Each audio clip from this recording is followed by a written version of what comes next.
Hello and welcome.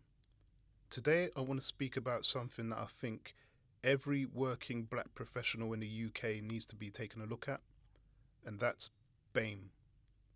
As we know, or as we probably know, BAME stands for Black, Asian and Minority Ethnic. In this video, I want to look at different ways I think this common grouping hurts black people, specifically in the workplace.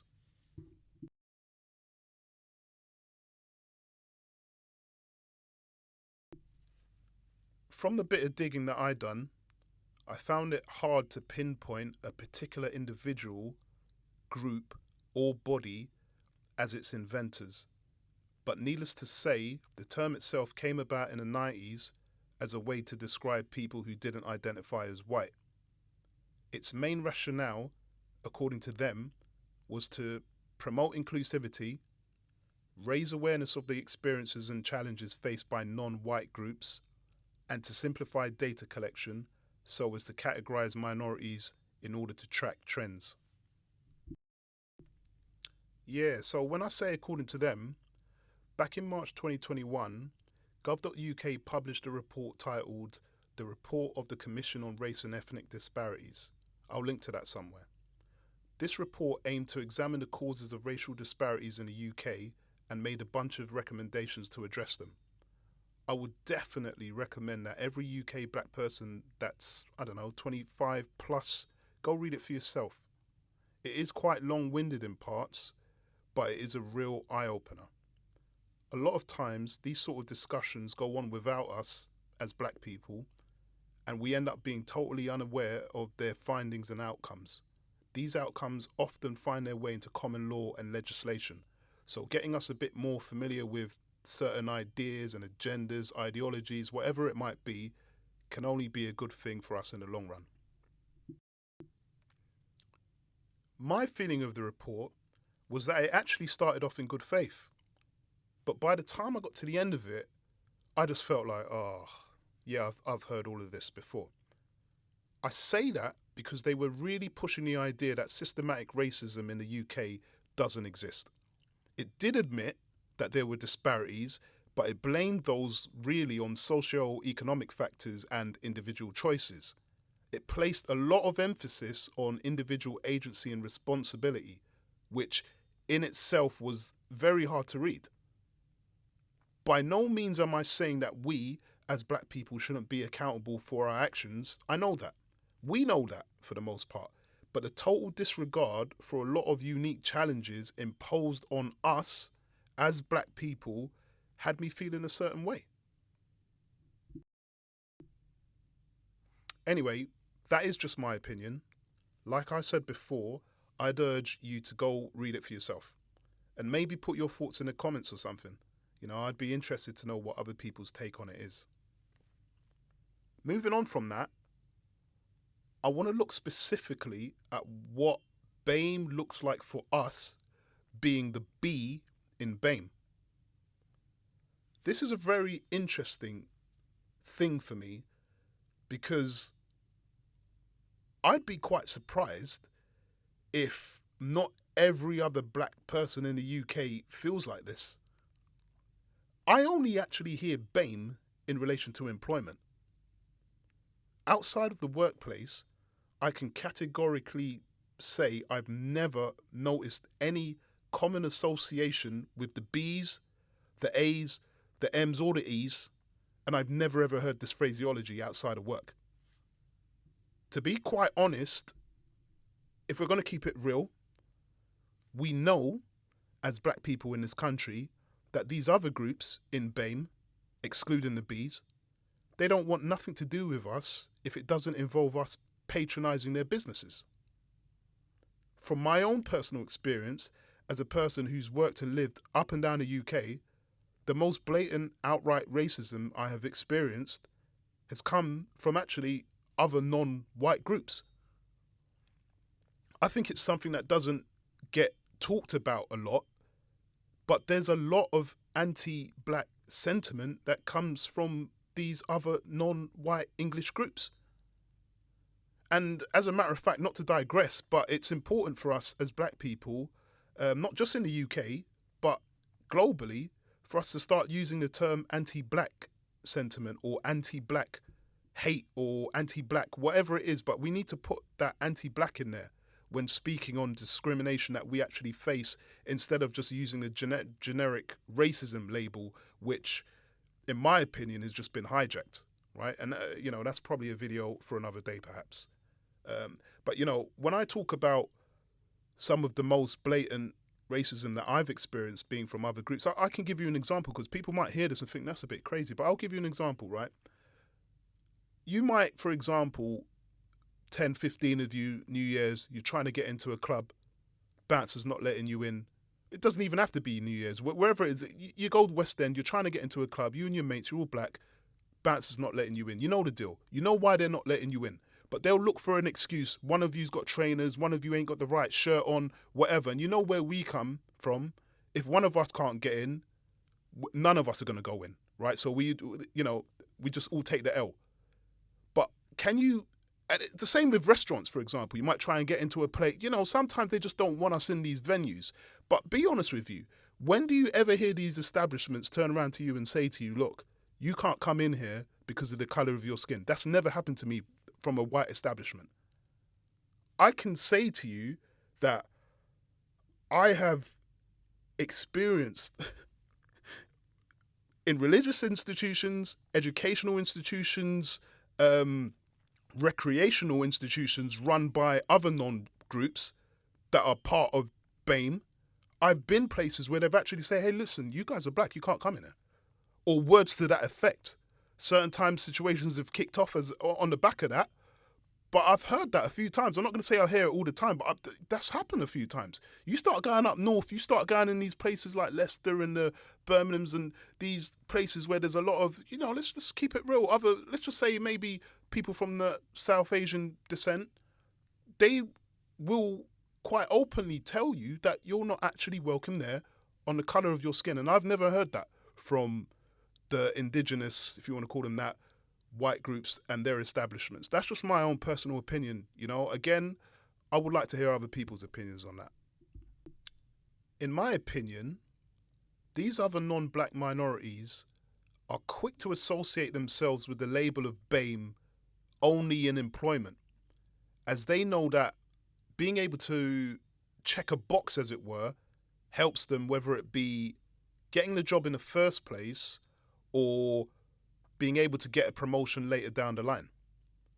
And a lot of times, these same individuals will be the ones who, at work, they don't mind being under the BAME umbrella, but outside of work, they'll be the same ones that will be displaying outward, blatant, brazen contempt for us.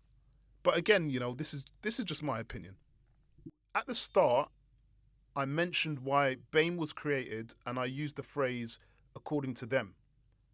So according to them, it was to promote inclusivity, to raise awareness, etc., etc. But from their own findings in that report that I mentioned, they found that there was no systematic racism in place. So, yeah, go figure. With that said, I would like to pose just my opinion on why I think BAME actually really did come about and why other non-black groups were quick to latch onto it when it did come around. This is based on me looking at the history of us as a people on these shores and the obstacles we faced along the way. In starting, I would have to go all the way back to the experiences of the first lot of us that came to this country on HMP Windrush. That generation experienced a lot of prejudice and adversity which they fought, but the children of that first wave, they were the ones who had to hit the roads and actually fight the oppression. Oppression on the back of, for example, what was happening in the inner cities where police were routinely going into black neighbourhoods and roughing up people, as well as the indigenous local population of whites. They've done the same thing. We know about the Teddy Boys, we know about the National Front, etc., etc. So when we listen to first-hand accounts from people, many of us have heard what our elders had to go through.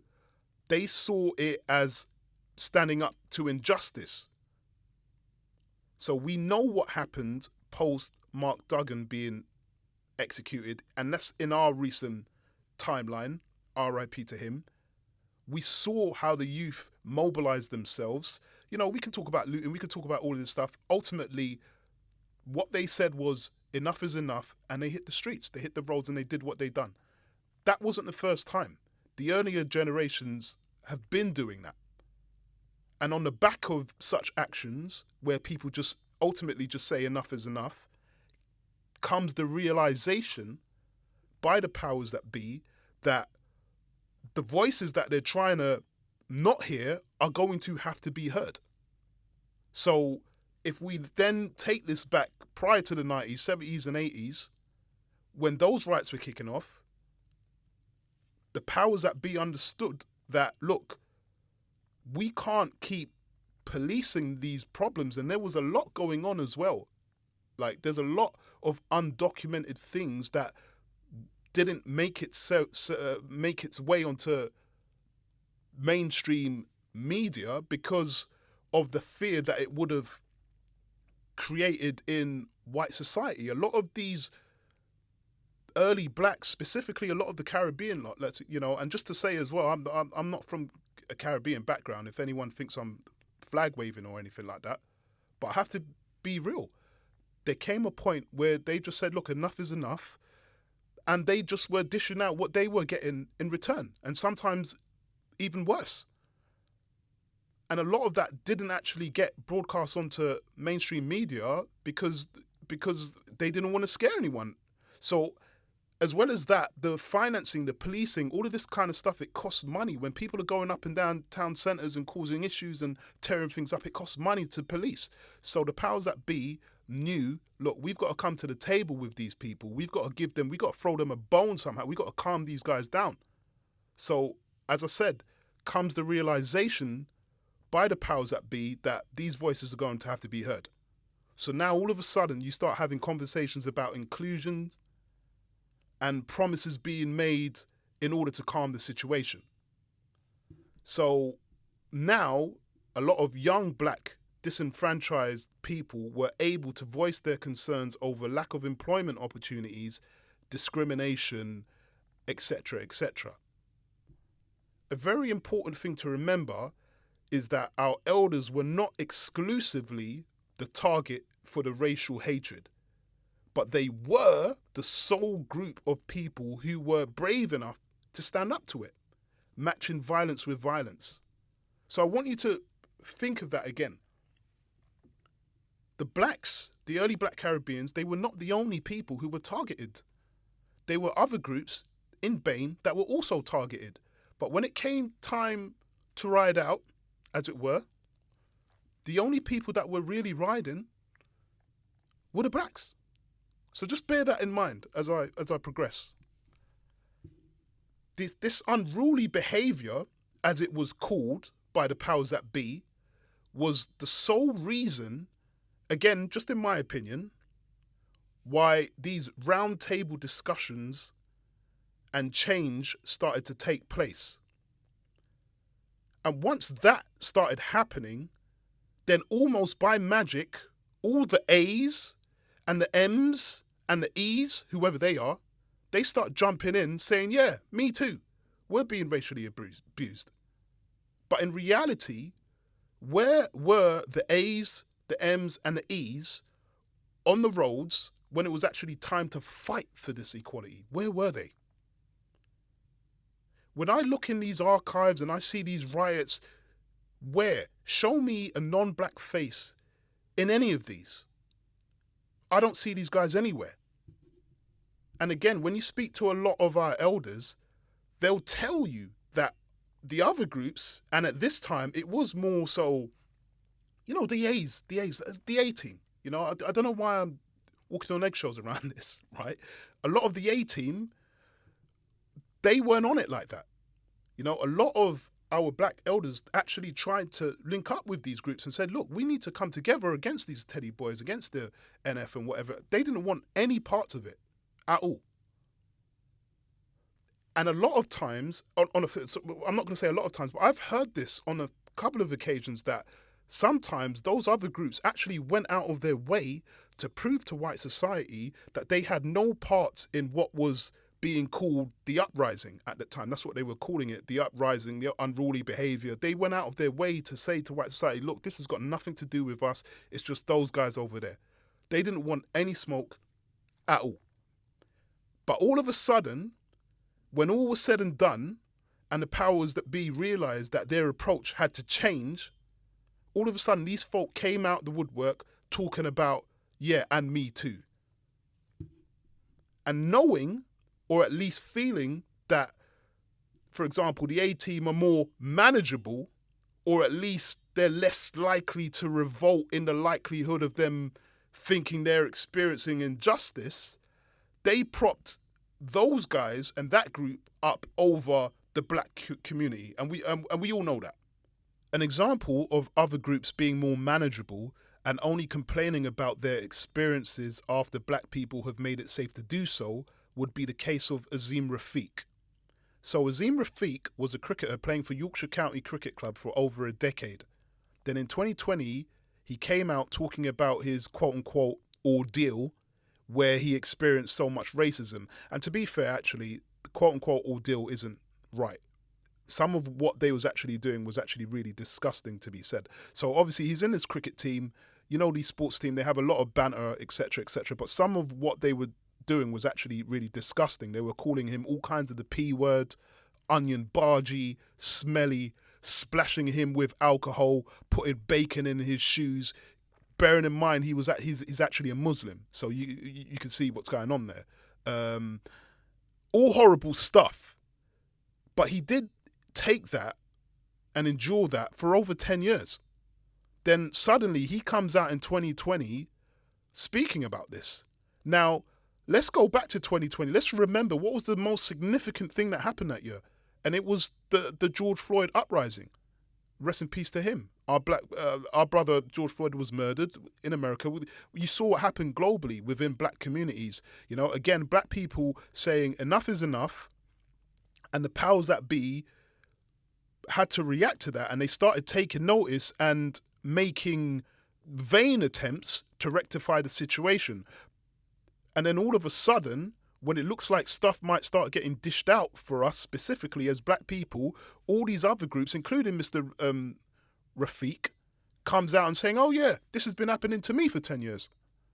Now, I will ask you this, and again, it could just be me, the cynic in me, but what black brother do you know would have taken that blatant racism for over a decade at his workplace, day in and day out? None. There's no black person who ever would have taken that, let alone in this country, in the UK, that wouldn't have happened, right? These other groups are happy to sit back, watch us kick up a stink, whilst they gauge what the climate and, more importantly, what the reaction is going to be. And when it starts looking favourable, i.e. the powers that be realise that the heavy-handed approach isn't going to work, so they need to switch stance to a more diplomatic and quote-unquote understanding approach, then and only then after our hard graft, do all of these other groups join in the conversation and say, yes, us too, and they want to support us. And this is very problematic for a number of reasons. And the main one that comes to mind is the fact that the powers that be recognise that these other non-black ethnic groups are more controllable, right? And I'm trying to find a better word than manageable or controllable, but you know what I mean. Like, for example, if this wasn't Azim Rafiq and this was Delroy Brown, and these guys were splashing in with champers and whatever else, I can almost guarantee you that bottle would have got bust on someone's head. And we all know that. What we also need to remember is that a lot of these groups are coming from countries, and this is such a key important thing, right? A lot of these other groups are coming from countries which adhere to systems of racial divide, right? So a lot of, for example, South Asians are coming from places where the caste system is a very big part of their society. So even to this day, there are certain groups in India that are denied certain jobs or places to live or access to health care or educational establishments just because of the shade of their skin. So we're not even talking about, a lot of times, we're not even talking about different races. We're talking about the shade of your skin. You know? They have a whole construct based on colorism in a lot of these places, right? The powers that be in this country, they know that. And they know that this anti-black sentiment exists in these other communities. And they are very much active, or should I say, they very much actively encourage it. And they've done that for centuries. So when things like BAME come to be a thing, again on the back of the fight and the sacrifices made by the blacks, knowing this, the powers that be play this quote-unquote inclusion magic trick, which really only benefits the other groups in BAME and not the Bs.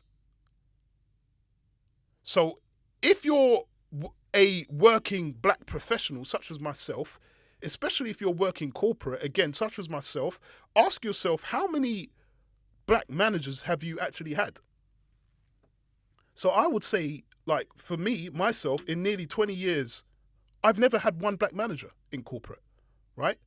But I've had multiple, let's just say, Indian managers, both male and female. I've had other ethnicities manage me, and I've had situations where I've had to train these guys to be my manager, right? And most of which, a lot of times, these people aren't even British born, but they're still able to fall under the BAME umbrella. So in my opinion, this is what it looks like to be the B in BAME. We do all the graft, all the hard work, make all the sacrifices, and in many instances, it's our blood that's shed solely, exclusively our blood that's shed, right? We then grouped in with, or shall I say, we then get grouped in with people that really don't like us, right? And they seem to be the ones who get the majority of the benefits from the whole BAME setup. So I would have to say that this is entirely by design. Let's take a look at what BAME looks like in relation to the numbers. So I've done a bit of digging and I've found some meaningful statistics in relation to job roles and race, as well as pay scales. So let's take a look. Fortunately for us, gov.uk has actually kept some really good records for us to look at. This particular chart here shows the percentage of working age people employed grouped by ethnicity. If you were to look at this carefully, you will see something very interesting, or at least I found it very interesting. There was a period of over a decade where Black Caribbeans specifically, and that's the dark blue line, outperformed all other racial groups, including the native white population, which is the light blue line. And then all of a sudden, there is this steep drop-off.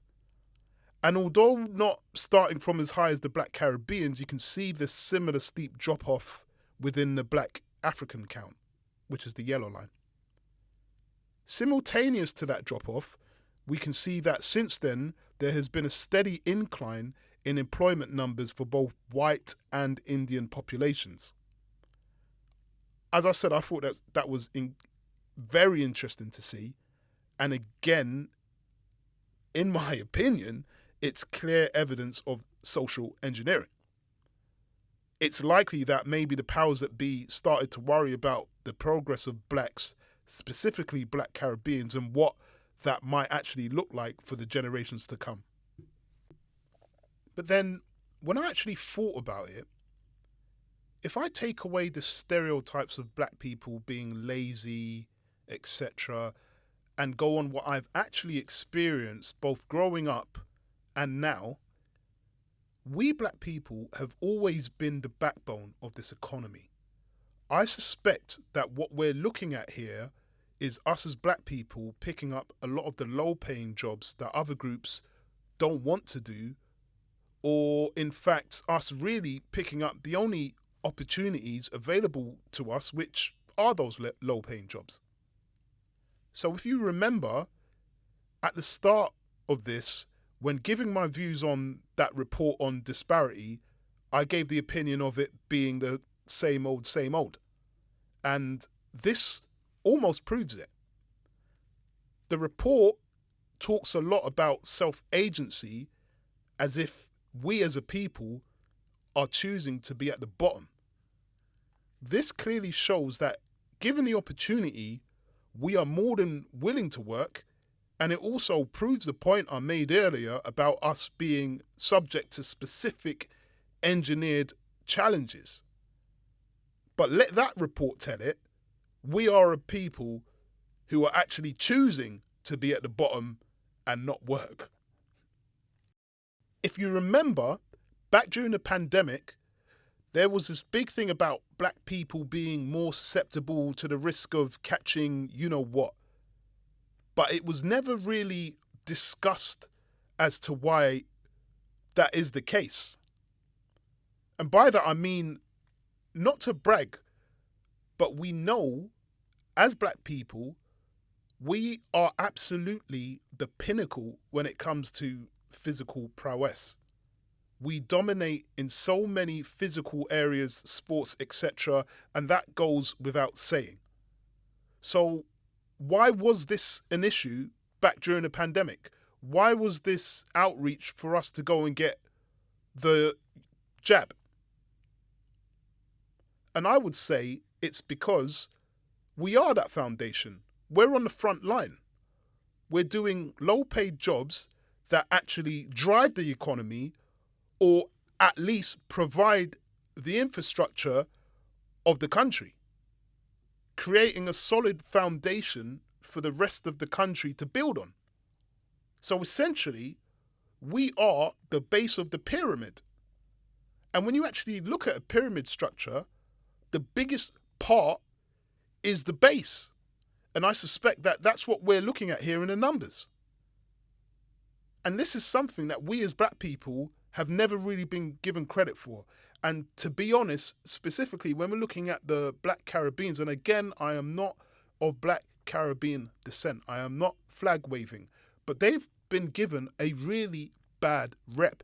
We can see from these numbers that over a decade, when they first landed, in their first decades when they arrived, and this only goes back to 72, so God knows what it looks like in the 60s, right? They were outperforming even the native groups. And now look, what's the stereotype that we hear about black Caribbeans? They're lazy, smoking weed, they're gangs. Let's keep it real.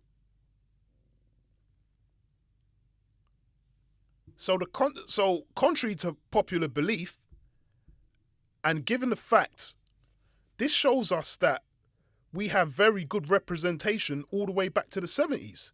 And we've always been a people that have contributed massively to the financial success of this country. And we are not lazy. These other BAME-related groups, when we look at this, were nowhere near us. And only social engineering and their propensity to jump on the backs of us when the going gets good is what has led to their individual success. Before closing off, I wanted to give an example showing exactly what eating off the back of us actually looks like.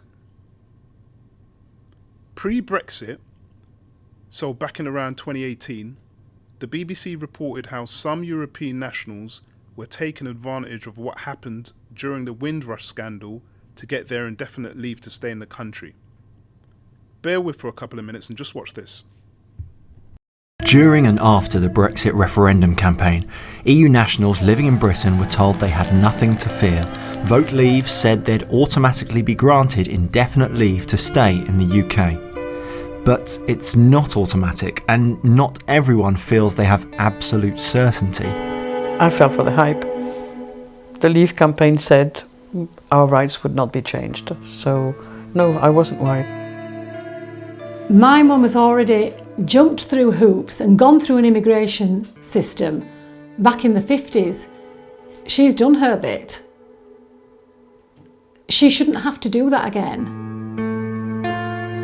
To remain in the country, Europeans have to apply online via the EU settlement scheme by the end of 2020, that's in the event of a no deal, or by the end of the following June in the event of a deal. Although the Home Office estimates fewer than a third of Europeans in the UK have actually signed up.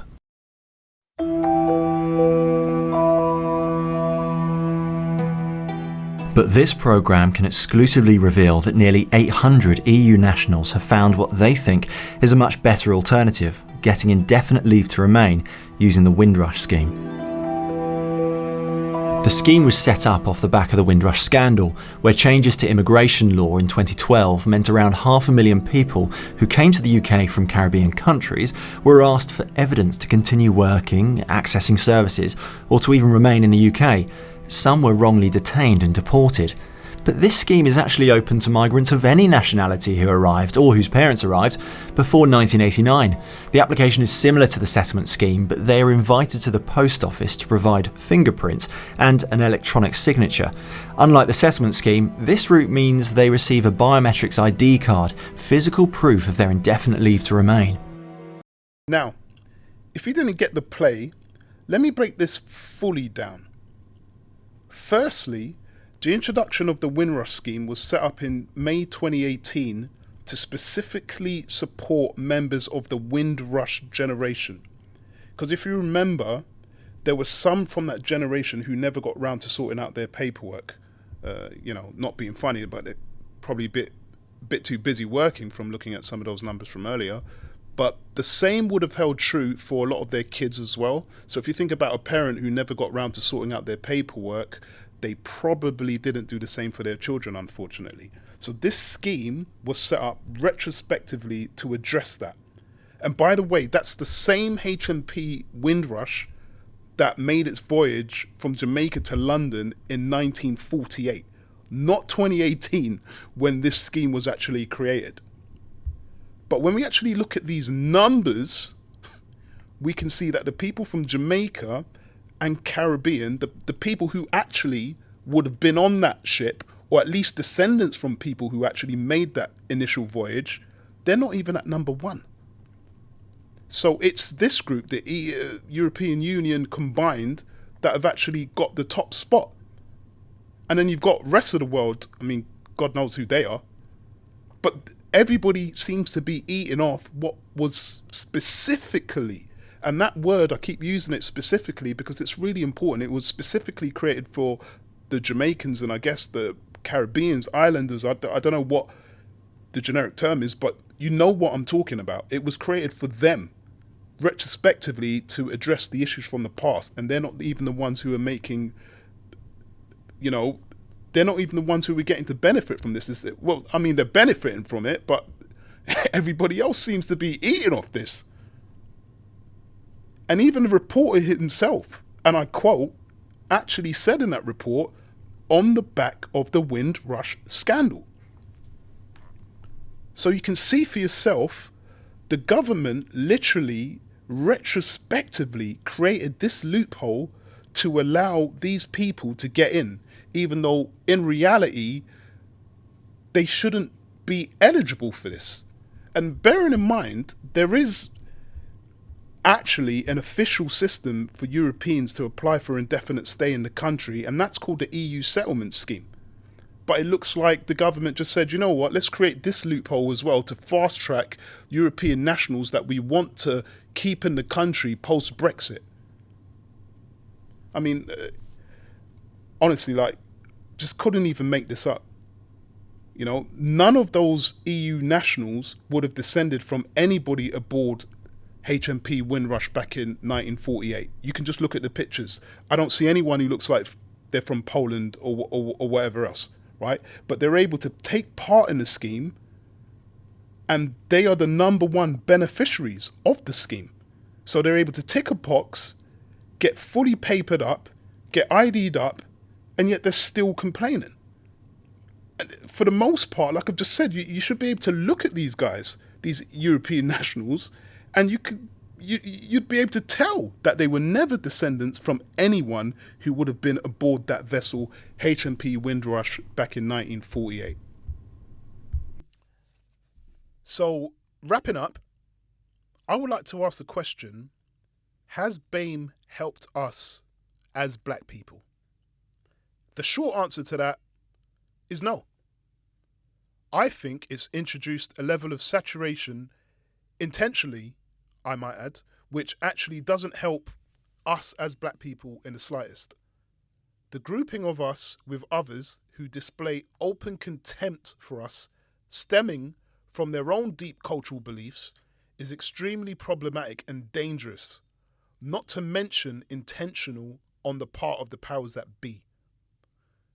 When questioning BAME, or BME as they're calling it now, the focus or discourse always seems to be on the term itself, right? I.e., is it okay to use the term BAME? Is it offensive, etc., etc.? What about me? I'm from Easter Island. Where do I fit in? Like, all of this kind of stuff. None of that are real concerns to me as a black person in BAME. The question I would like answered is, do black people benefit as much as the others in the group? And my answer, based on experience, observation, analysis, statistics, etc., tells me no.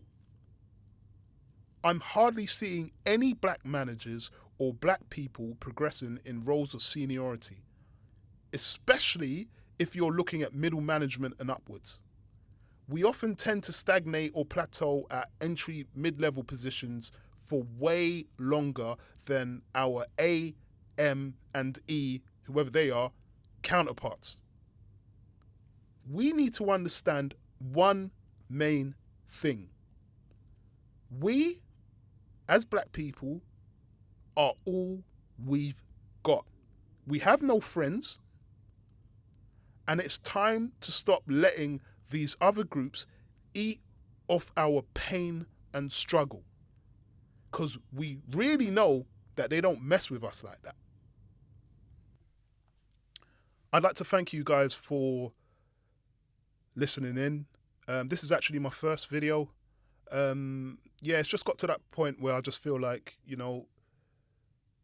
something has to be said. I think more of us need to just voice our opinions, create our own platforms, or even use other platforms to just voice what we're feeling and what we're seeing, because I can't be the only person who feels like this. So I'd really like to know the experiences of others in the workplace, irrespective of what you do. Is it corporate, non-corporate? It doesn't have to be, whatever it is. So please comment. And if you like this video, please like and share. Peace.